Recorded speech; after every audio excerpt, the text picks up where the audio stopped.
to even just get students thinking about these problems. I think a lot of times students and adults both sort of push aside the problems and think about, don't tend to think about why things are happening. And so even if it's just starting a conversation about the problems that we're experiencing in our schools, I think it's helpful.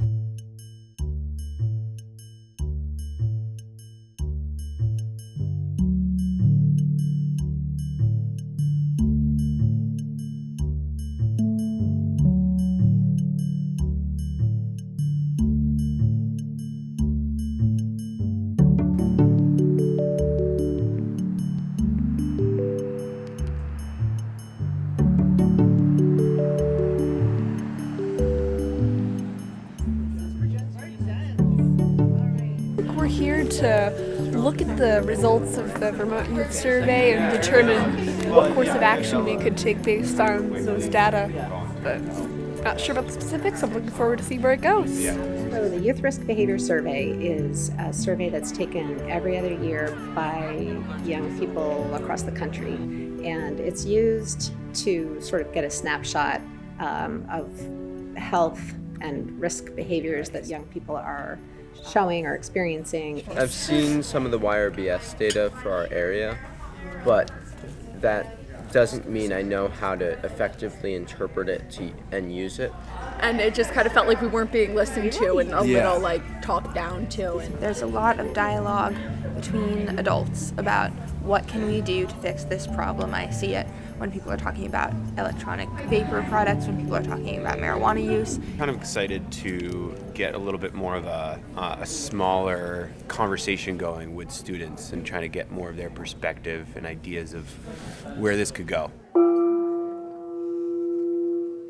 Y'all should have folders, and those are going to be your materials for the day.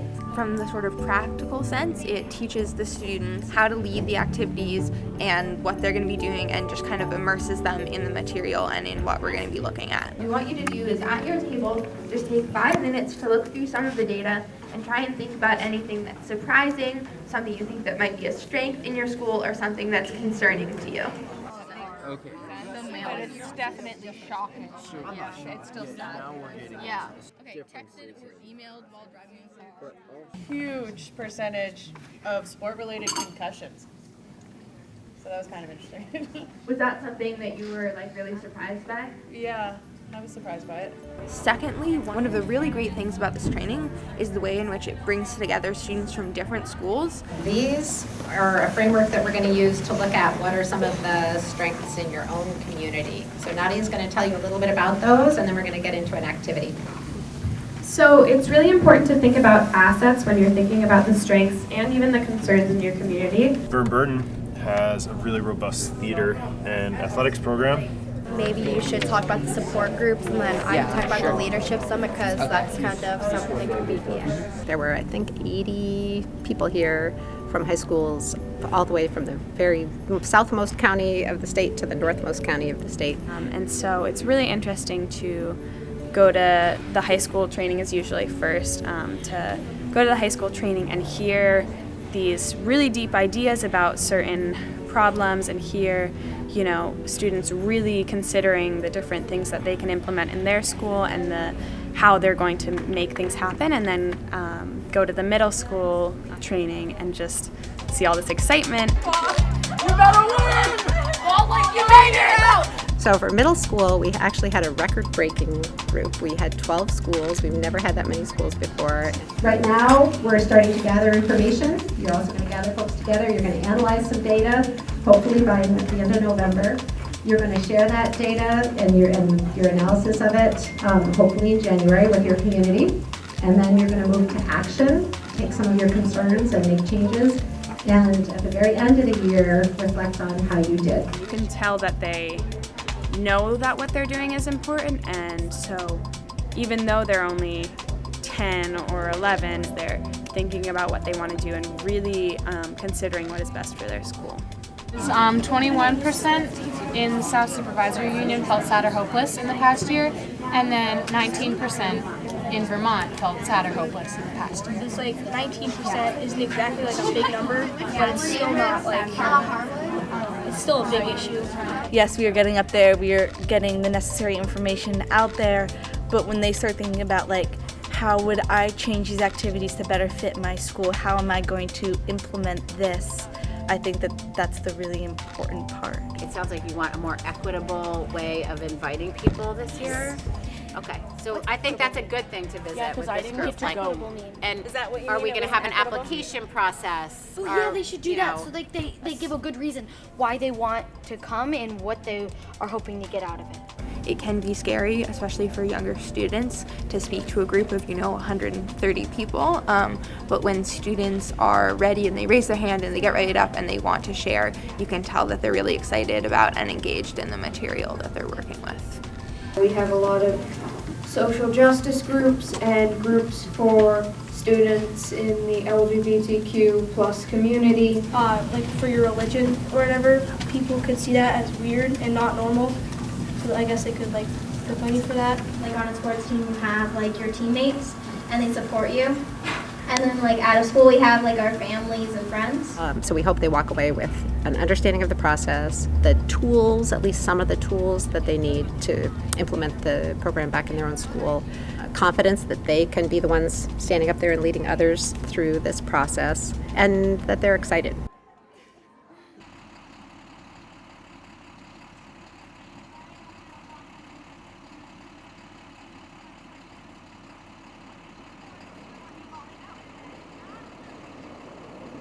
After the training, the core group goes back to school or community and recruits a hopefully representative group of their peers, and they host a data analysis retreat where between 20 and 30 youth come together and they look at the data, their own data. These are our experts and they can help you get a grip on what's going on. So don't hesitate to ask them. And these guys are gonna run our show today. Yeah. All right, so you guys can have a seat and our folks too.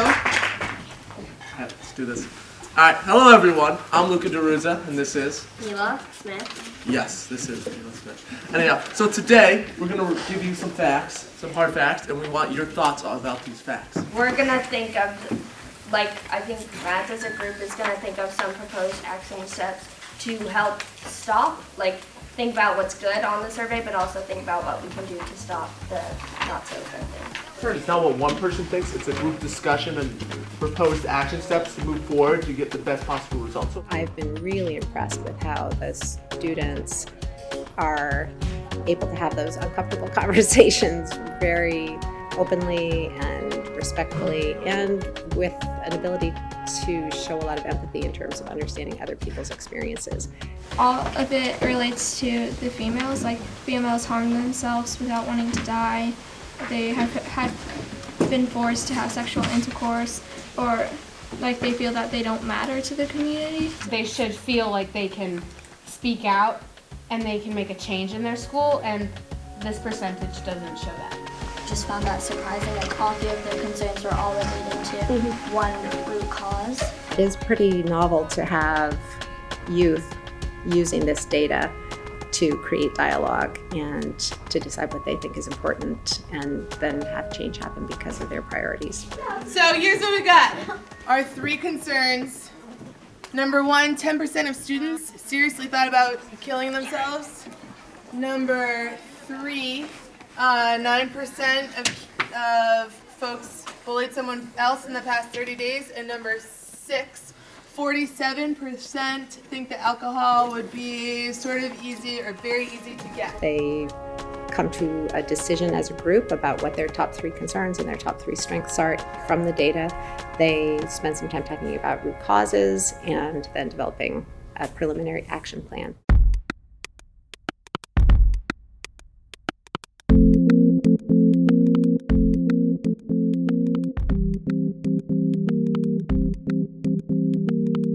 The core group and anyone from the data analysis who would like to join them plans a community dialogue event where they share their priorities and what they've done with their community. Tonight, you will have an opportunity to review the work our students did that day and help identify more assets and supports our community may have to help address our concerns. And they will generally invite people from school, they'll invite community agencies that maybe have some connection to their concern areas, parents. So if somebody's got THC in their system, they're actively smoking, their brain is not working at full capacity. There's a ton of resources out there to educate. Like that's something that exists already that makes everybody's work easier. And the idea is at that point to really hone in on some action steps that can happen. Like what you were saying, instead of just teaching, oh, this is bad for you, don't eat this, teach healthy lifestyles, healthy ways of living, and going off of that. With lack of food as well, and steps that need to be taken would be to communicate the need to donate food if you're able. So it really can change the culture of a school and a community to one of looking at youth as partners in their own education, in their own health, rather than recipients of adult ideas and programs and efforts. This is like teaching like body positivity, like but to an extent, obviously. They make it fun, like cooking classes. Yeah. Things like that. Yeah. We kind of lost that. When I was going to high school, like home ec was still a part of the school budget. They just stopped. Yeah, I heard that. That's what I heard. One of the things that can be really powerful is how this conversation that starts with the youth identifying their concerns in the data can really affect other people's thinking. And I would like to see family and consumer sciences being brought back to Oxbow and being part of the curriculum because it addressed both of those. And people take action in their own realm of influence beyond the students actually having to plan and take an action. Trying to find local resources for you guys to access as you try to get the teen food shelf off the ground. Students who I've known for a long time who have really become very civically involved after being involved in Getting to Why, just because I think it spurs something in them that they want to make a difference in, and they feel the confidence and have the skill to do that after participating in something like this.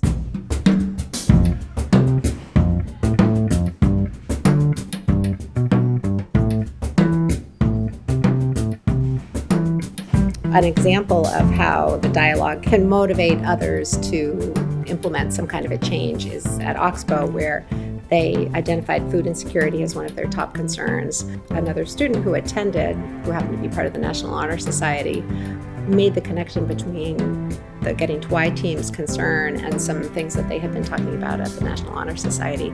So they actually took that concern and decided to create the food shelf based on the community dialogue that he had attended. This is the Oxbow Food Shelf, and it's a place where you can take food if you need it, free, and you can place food in it if you want.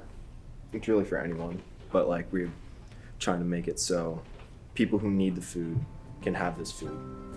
You're the team, so what do we see as happening in the fall with this group? So we can keep this food shelf, and we can expand on it, put a little more focus on mental health. Healthy relationships, because I noticed those were kind of problem areas in our data.